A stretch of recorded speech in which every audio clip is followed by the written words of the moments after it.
जय हिंद दोस्तों, कैसे हैं आप लोग। आशा करता हूं कि आप लोग अच्छे ही होंगे। दोस्तों, आज की क्लास बहुत इंपॉर्टेंट होने वाली है क्योंकि आज हम डिस्कस करेंगे अपना एक नया चैप्टर जो कि है हमारा चैप्टर नंबर 8। और आज होने वाली है हमारी क्लास नंबर 18, जिसमें आज हम डिस्कस करेंगे लाभ और हानि के बारे में। लाभ और हानि के बारे में दोस्तों, लाभ और हानि को क्या बोलते हैं इंग्लिश में? Profit and loss. Profit and loss. दोस्तों, इससे पहले मैं क्लास 17 तक पढ़ा चुका हूँ। अगर आपने उन लेक्चर्स को नहीं देखा है तो मैंने एक प्लेलिस्ट बना दी है जिसमें कि वो सारे लेक्चर को डाल दिए हैं। पहले आप उन लेक्चर्स को देखिए और फिर इस क्लास को देखिए। तो आइए शुरू करते हैं आज अपनी गणित की क्लास नंबर 18।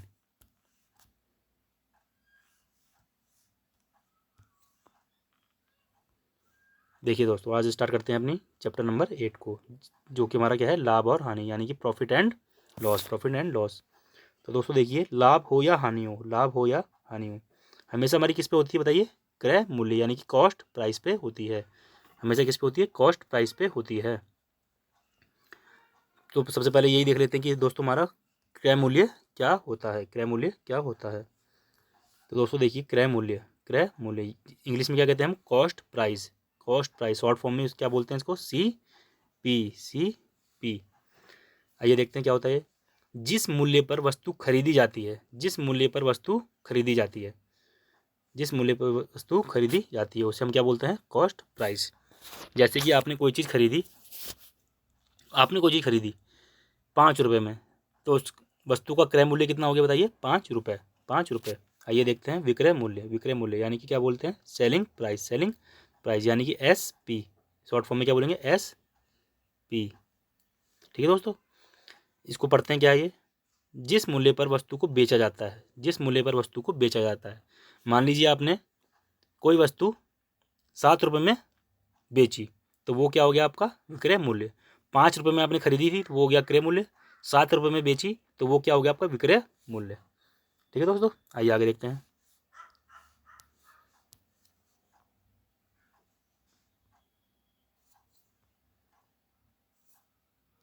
देखिए क्या बोल रहा है? लाभ। क्या है अगला टॉपिक? लाभ।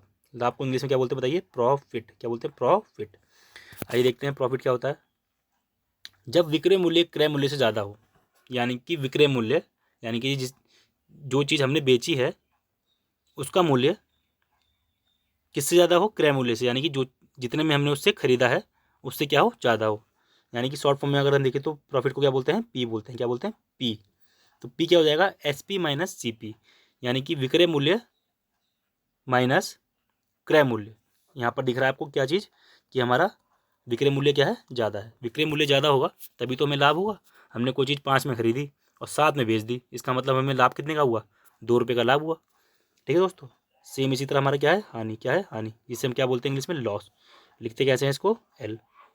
क्या है देखते हैं ये।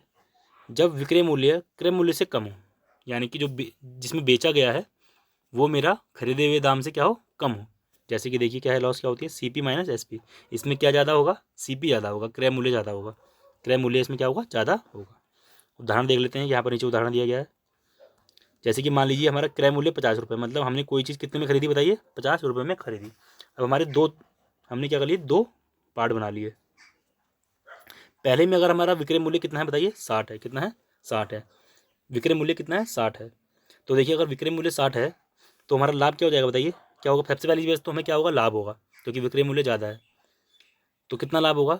विक्रय मूल्य में से क्रय मूल्य को घटा देंगे, यानी 60 माइनस 50 कितना? 10। 10 हमें क्या हो गया? 10 रुपये हमें क्या हो गया? लाभ हो गया। दूसरा हमारा क्या कंडीशन है देखिए, अगर विक्रय मूल्य बताइए हमारा कितना है? 40 है। कितना है? 40। तो अब देखिए विक्रय मूल्य हमारा कम हो गया क्रय मूल्य से, इसका मतलब हमें क्या हो गई? हानि हो गई। तो वो क्या हुआ देखिए, 50 में खरीदा था हमने और 40 में बेच दिया, यानी कि 10 रुपये का क्या हुआ? हमें घाटा हुआ। यहाँ पर क्या है? 10 रुपये का प्रॉफिट है, यहाँ पर क्या है? 10 रुपये का लॉस है। ठीक है दोस्तों, आइए आगे चलते हैं। ये तो हो गई हमारी क्रय मूल्य, विक्रय मूल्य, लाभ और हानि के बारे में बात। अब हमारा नेक्स्ट टॉपिक क्या है? अंकित मूल्य। अंकित मूल्य यानी कि मार्क्ड प्राइस, यानी कि marked price. Marked price MARKEDPRICE, mark price. देखते हैं ये क्या होता है। जो मूल्य वस्तु पर छपा होता है, आपने देखा होगा कोई भी चीज़ आती है तो उस पर एक मूल्य अंकित होता है जिसे हम MRP बोलते हैं। तो उसी मूल्य को क्या बोलते हैं बताइए? मार्क्ड प्राइस बोलते हैं। मार्क्ड प्राइस बोलते हैं। देखिए जैसे उदाहरण क्या है, अंकित मूल्य कितना है, कोई भी वस्तु है हमारी एक, उसमें अंकित मूल्य बताइए कितना है, 100 रुपये। लेकिन मैं उसे खरीद के कितने में लाया बताइए, मैं उसे 90 रुपये में खरीद के लाया, 90 रुपये में खरीद के लाया, और मैंने उसे बेचा कितने रुपये में बताइए, विक्रय मूल्य मेरा कितना हो गया, 95 रुपये, 95 रुपये। अब हमेशा याद रखना डिस्काउंट जो होता है ना मेरा, डिस्काउंट हमेशा जो डिस्काउंट होता है वो किस पे होता है, अंकित मूल्य पे होता है। किस पे, अंकित मूल्य पे होता है। लाभ और हानि किस पे होगी, क्रय मूल्य पे, क्रय मूल्य पे यानी सीपी पे।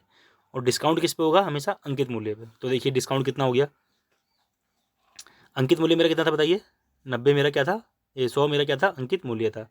और मैंने खरीदा कितने पे बताइए, 90 पे। यानी कि मुझे कितने रुपये का डिस्काउंट हो गया, छूट मेरी कितनी हो गई बताइए, 10 रुपये छूट हो गई मेरी। ठीक है। अच्छा मैं अगर लाभ की बात करूँ तो लाभ मेरा किस किस के बीच में लिखा जाएगा, क्रय और विक्रय मूल्य के बारे में, क्रय और विक्रय मूल्य के बारे में। तो देखिए लाभ क्या हो रहा है, विक्रय मूल्य मेरा ज़्यादा है क्रय मूल्य से, इसका मतलब क्या होगा, लाभ होगा। कितना होगा, 95 माइनस 90 कितना होगा मेरा, 10, ये 5 मेरा क्या हो जाएगा, लाभ मेरा हो जाएगा। आइए आगे देखते हैं। देखिए जी जो भी मैंने आपको बताया था, लाभ व हानि हमेशा क्रय मूल्य पर होता है, किस पे, कॉस्ट प्राइस पे होता है। किस पे होता है, हमेशा कॉस्ट प्राइस पे होता है। और ठीक इसी तरह छूट हमेशा किस पे होती है बताइए, मार्क प्राइस पे होती है। किस पे, मार्क प्राइस, यानी कि अंकित मूल्य पर होती है, अंकित मूल्य पर होती है। आइए अगला देखते हैं, एक कोई प्रश्न करके देखते हैं।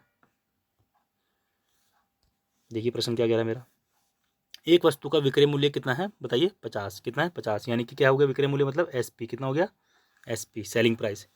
उस वस्तु पर 5 रुपये लाभ प्राप्त हुआ, मतलब प्रॉफिट कितना हो गया बताइए, कितना हो मेरा प्रॉफिट, 5 हो गया। एसपी कितना है बताइए, 50। अब मुझसे बोल रहा है उसका क्रय मूल्य कितना होगा, क्रय मूल्य कितना होगा। अच्छा देखिए प्रॉफिट हुआ, इसका मतलब प्रॉफिट हो रहा है, तो इसका मतलब मैंने जो बेचा है ना, मतलब मेरा सेलिंग प्राइस क्या है, ज़्यादा है। तो देखिए क्या होता है, प्रॉफिट मेरा क्या होता है, विक्रय मूल्य माइनस क्रय मूल्य, विक्रय मूल्य माइनस क्रय मूल्य। लाभ मेरा कितना है बताइए, 5, लाभ मेरा कितना है बताइए, लाभ मेरा कितना है बताइए, 5, लाभ कितना है मेरा 5, विक्रय मूल्य मेरा कितना है 50। इस सीपी को उधर ले आएंगे तो ये प्लस माइनस का प्लस में हो जाएगा, इसको इधर ले आएंगे तो ये प्लस का है माइनस का माइनस में हो जाएगा। यानी कि कितना आ गया मेरा, देखिए सीपी मेरा कितना आ गया, 45 मेरा आ गया, 45 रुपये मेरा आ गया। आसान सवाल था।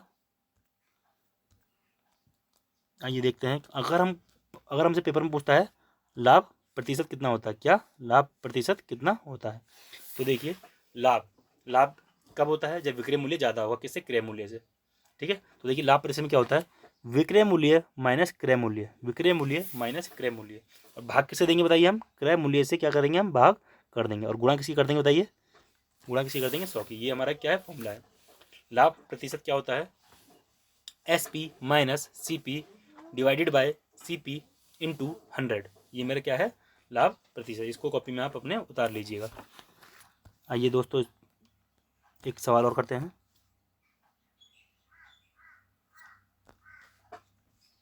एक वस्तु का विक्रय मूल्य कितना बताइए, अब कितना है, 5 रुपये।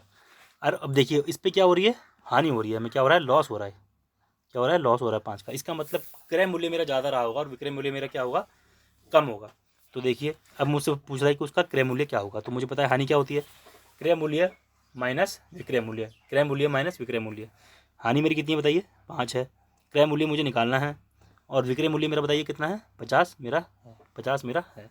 तो देखिए ये माइनस का इधर जाके क्या हो जाएगा, प्लस का हो जाएगा। तो सीपी कितना आ गया बताइए, मेरा 55 आ गया, मेरा कितना आ गया, 55। देखिए मेरा क्रय मूल्य क्या है, विक्रय मूल्य से ज़्यादा है, विक्रय मूल्य से ज़्यादा है। ठीक है दोस्तों, आसान था। एक मेरा और फॉर्मूला और लिखिएगा हानि प्रतिशत का, जैसे हमने वहाँ पर लाभ पढ़ा था, लाभ प्रतिशत पढ़ा था, ठीक है ना, उसी तरह मेरा क्या है, हानि प्रतिशत है। क्या है हानि प्रतिशत, देखिए अब हानि प्रतिशत है, हानि हमेशा क्रय मूल्य क्या होगा, ज़्यादा होगा, तो हम क्रय मूल्य में से विक्रय मूल्य को घटाएंगे। क्रय मूल्य माइनस विक्रय मूल्य, क्रय मूल्य माइनस विक्रय मूल्य। और नीचे दोनों में क्या आएगा हमारा, देखिए नीचे दोनों में हमारा क्रय मूल्य ही आएगा, यानी कि कॉस्ट प्राइस ही आएगा। हमेशा कॉस्ट प्राइस से ही कंपेयर करेंगे। और गुणा में क्या कर देंगे हम, 100 कर देंगे हमारा।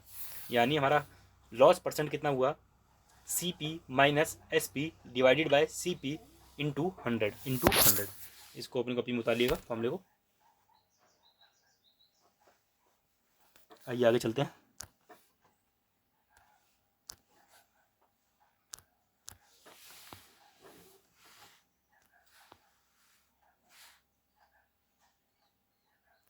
देखिए अगला हमारा सवाल क्या बोल रहा है, विकास ने ₹300 में एक बल्ला खरीदा, ₹300 में एक बल्ला खरीदा।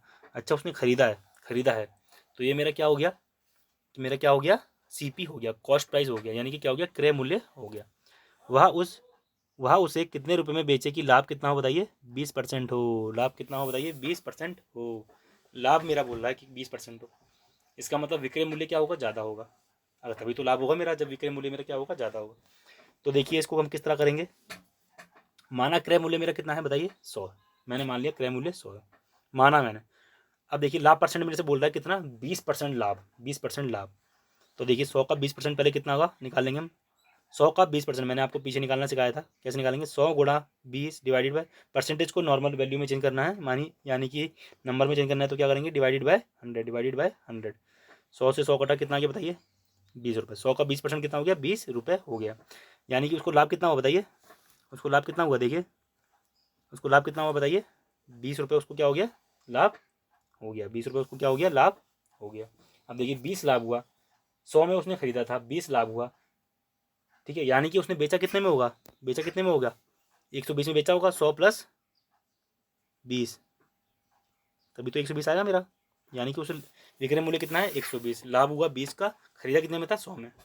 लेकिन क्रय मूल्य, ओरिजिनल क्रय मूल्य बताइए कितना है, ओरिजिनल क्रय मूल्य मेरा कितना था बताइए, 300 था। कितना था, 300 था। ओरिजिनल क्रय मूल्य कितना था बताइए, 300 था। यानी मैंने तो माना था क्या, 100, यानी 100 किसके बराबर है बताइए, 300 के बारे में। तो 120 किसके बराबर होगा, 120 गुणा 300, और भाग कर देंगे किससे, 100 से। भाग कैसे कर देंगे, 100 से। तो मेरा कितना आ जाएगा बताइए, 320। कितना आ जाएगा, 320। इसको करने का एक और तरीका है, देखिए अगर हम डायरेक्ट करना चाहें तो, मेरा क्या दिया था, सीपी मेरा कितना दिया था बताइए, सीपी मेरा कितना दिया था बताइए, 300 दिया था। सीपी मेरा 300 दिया था। अब मुझसे बोल रहा है प्रॉफिट कितना है बताइए, 20% मेरा क्या है, प्रॉफिट है। 20% मेरा क्या है, 20% मेरा क्या है, प्रॉफिट है।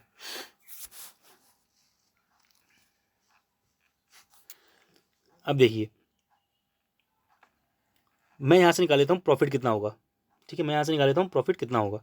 तो देखिए 300 का 20% कितना होगा, 300 का 20% कितना होगा, 300 का 20%, तो देखिए क्या होगा, 300 गुणा 20, परसेंटेज को बदलेंगे तो क्या हो जाएगा, 100 हो जाएगा।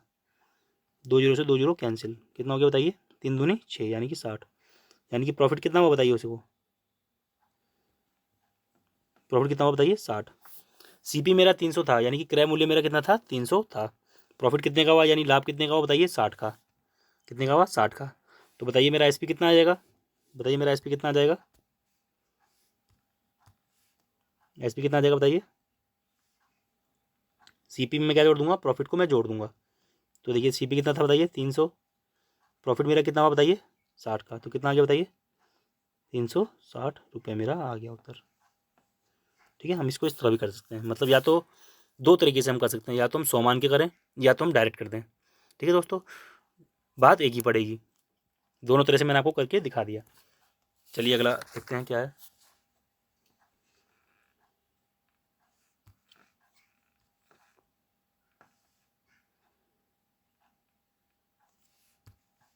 देखिए एक साइकिल 1800 रुपये में बेचने पर 10% की हानि हुई, यानी बेची है, 10% बेची है, यानी कि ये क्या है, मेरा विक्रय मूल्य है। क्या है, मेरा विक्रय मूल्य है। क्या है, साइकिल का क्रय मूल्य कितना होगा, हमसे पूछ रहा है साइकिल का क्रय मूल्य कितना होगा। विक्रय मूल्य हमारा कितना है बताइए, 1800 रुपये है। ठीक है, अब देखिए हमने क्या करा, माना क्रय मूल्य कितना है, 100 रुपये। पिछली बार की तरह हमने क्या माना क्रय मूल्य कितना है, 100 रुपये। अब मुझसे कह रहा है वो हानि है हमारी, हानि हुई, कितनी हुई हानि, 10% हानि हुई। तो देखिए 100 रुपये का 10%, जैसे मैंने पीछे निकाला था, 100 का 20% 20, इस तरह 100 का 10% कितना हो गया बताइए, 10 रुपये। यानी कि हानि 10 रुपये की हुई। यानी उसने बेचा कितने में होगा, कम में बेचा होगा, यानी कि क्रय मूल्य माइनस हानि कर देंगे हम, तो कितना आ जाएगा बताइए हमारा, 90। यानी कि एसपी हमारा कितना आ गया बताइए, एसपी हमारा कितना आ गया, 90 रुपये आ गया। और हमने सीपी कितना माना था, क्रय मूल्य 100 माना था। 100 का 100 का खरीदा और बेचा कितने में, 90 में, तभी तो 10 रुपये का घाटा हुआ उसे, 10% का घाटा। लेकिन ओरिजिनली मेरा क्रय मूल्य कितना है बताइए, 1800 रुपये। कितना है, 1800 रुपये। कितना है, 1800 रुपये। देखिए लेकिन क्रय मूल्य ओरिजिनल कितना है, 1800, और मेरा कितना निकल के आ रहा है, 90। यानी कि 90 की वैल्यू कितनी है बताइए, 1800। 90 की वैल्यू कितनी है, 1800। अब मुझसे बोल रहा है, मुझसे क्या बोल रहा है, क्रय मूल्य कितना होगा, क्रय मूल्य कितना होगा, क्रय मूल्य कितना होगा। तो देखिए क्रय मूल्य मैंने कितना माना था 100, तो हम 100 की वैल्यू निकाल लेंगे। अब 100 की वैल्यू निकाल लेंगे क्रॉस मल्टीप्लाई करके। 100 इंटू 1800 जो यहाँ पर किया हमने, 100 into 1800 divided by 90, divided by 90, divided by 90। ठीक है, 0 से 0 गया, 9 दूनी 18, यानी कितना आ गया बताइए 2000। कितना आ गया मेरा 2000, 2000। यानी उसने खरीदा कितने में था 2000 में, बेचा कितने में 1800 में, तभी तो उसको 10% घाटा हुआ। ठीक है दोस्तों, 2000 का 10% कितना होगा 200 रुपये होगा। 2000 का 10% 200 रुपये, जो कि उसको क्या हो गया घाटा हो गया, तभी तो उसने बेचा कितने में 1800 में। आसान क्वेश्चन था। आइए चलते हैं अगला क्वेश्चन करते हैं। ये है मेरा क्या है, देखिए ये मेरा फॉर्मूला है, बहुत इंपॉर्टेंट, इसको देखना बहुत जरूरी है। साधारण ब्याज क्या है, साधारण ब्याज नया टॉपिक है। मूलधन इंटू दर इंटू समय डिवाइडेड बाय 100, डिवाइडेड बाय 100।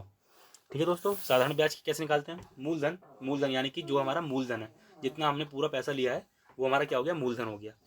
और क्या होती है गुणा दर, दर क्या होती है जिस दर पे हमने ब्याज को लिया होता है, जैसे इंटरेस्ट बोलते हैं हम, जैसे 10% पे लिया, 5% पे लिया, 6% पे लिया, वो मेरा क्या हो गया दर हो गया। और हमने कितने समय के लिए लिया, कितने समय के लिए, 1 साल 2 साल 3 साल 4 साल, ये मेरा क्या हो गया समय हो गया। को भाग कर देंगे 100 से, तो मेरा क्या निकल के आ जाएगा साधारण ब्याज की कितना पड़ेगा। इंग्लिश में बोलते हैं सिंपल इंटरेस्ट, क्या बोलते हैं simple interest. Principal into rate into time, principal into rate into time, principal into rate into time divided by 100। Principal मेरा वही पूरा अमाउंट, रेट मेरा किस दर पे हमने लिया 5% 10%, और टाइम मेरा समय 1 ईयर 2 ईयर डिवाइडेड बाय 100। तो ये इससे हम क्या निकाल सकते हैं अपना सिंपल इंटरेस्ट को निकाल सकते हैं, यानी ब्याज को निकाल सकते हैं। आइए अगला क्वेश्चन क्या देखते हैं। अब मुझसे बोल रहा है 500 रुपये का 3 वर्ष का 12% वार्षिक ब्याज की दर से साधारण ब्याज कितना होगा, साधारण ब्याज कितना होगा। यानी साधारण ब्याज क्या है मैंने आपसे बताया अभी, क्या है सिंपल इंटरेस्ट। कितना है सिंपल इंटरेस्ट, फॉर्मूला क्या है P into R into T, यानी principal into rate into time.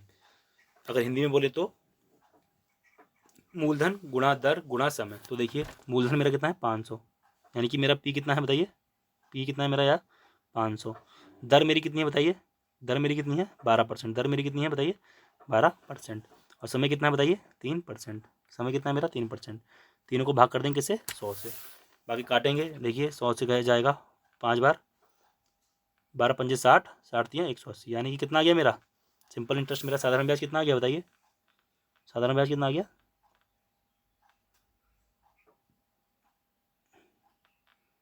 180 रुपये मेरा आ गया। ठीक है दोस्तों, आसान क्वेश्चन था, सीधा फॉर्मूला रखना था और आ जाना था मेरा। आइए नेक्स्ट क्वेश्चन देख लेते हैं। एक परीक्षा में 75% बच्चे उत्तीर्ण हुए, कितने 75% बच्चे उत्तीर्ण हुए, तो फेल कितने हुए होंगे पहले मुझे आप ये बताइए। अगर 75% बच्चे उत्तीर्ण हुए तो अनुत्तीर्ण कितने हुए होंगे, 25% बच्चे अनुत्तीर्ण हुए होंगे। यदि परीक्षा में 150 बच्चे बैठे थे, कितने 150 बच्चे बैठे थे, तो कुल कितने बच्चे अनुत्तीर्ण हुए, कुल कितने बच्चे अनुत्तीर्ण हुए। अभी मैंने आपसे बताया उत्तीर्ण अगर 75% है तो कुल बच्चे कितने परसेंट हैं 100, तो अनुत्तीर्ण कितने हुए होंगे 100 माइनस 75, यानी कि 25% बच्चे अनुत्तीर्ण हुए होंगे। अब हमें पूछ रहा है कितने बच्चे अनुत्तीर्ण हुए, तो 1500 का 25% हम निकाल दें अगर, तो मेरे अनुत्तीर्ण बच्चे आ जाएंगे। तो देखिए मैंने क्या निकाला, मेरा 100% कितना था बताइए, दो तरीके से कर सकते हैं हम इसको, M1 मेथड 1 है ना। 100% मेरा कितना है बताइए 1500 है ना, पूरे बच्चे 100%। अब मुझे निकालना 25% की वैल्यू, तो वही मैं करूँगा cross multiply, 25 into 15, 25 into 1500, 25 into 1500, और भाग कर दूंगा किससे 100 से भाग कर दूंगा, 2 जीरो से 2 जीरो कट जाएंगे, इनको गुणा कर देंगे तो मेरा आ जाएगा 375। ये तो ये तो एक तरीका हो गया। दूसरा तरीका मेरा क्या है देखिए, सीधा सीधा मैं क्या निकाल सकता हूँ दूसरे मेथड से, जिसे मैं बोलता हूँ M2।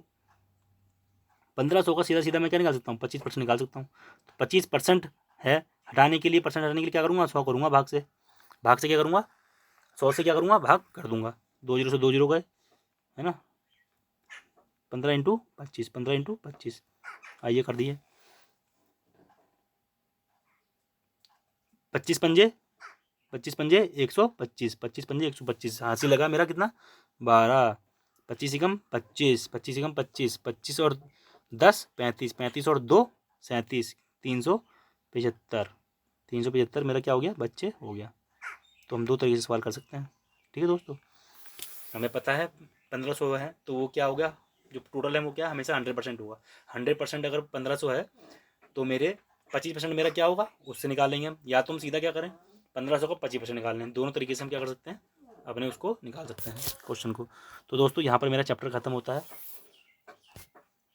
अगर आपको ये लेक्चर अच्छा लगा हो तो प्लीज़ इस लेक्चर को लाइक करिए। अगर आप चाहते हैं मैं इसी तरह आगे क्लास लाता रहूँ तो प्लीज़ मेरे चैनल को सब्सक्राइब करिए, ठीक है दोस्तों। और अगर आप चाहते हैं आपके दोस्तों तक भी इस तरह की क्लासें पहुँचे तो प्लीज़ इस चैनल को लोगों तक भेजें और शेयर करें और उन्हें भी बताएं कि यहाँ पर गणित की क्लासेस चल रही हैं। और दोस्तों अगर आपको कोई डाउट है तो आप कमेंट भी कर सकते हैं, या आपको क्लास अच्छी लगी हो तो आप नीचे कमेंट करके बता सकते हैं, ठीक है दोस्तों। तो मिलते हैं नेक्स्ट क्लास में, तब तक के लिए जय हिंद, बाय।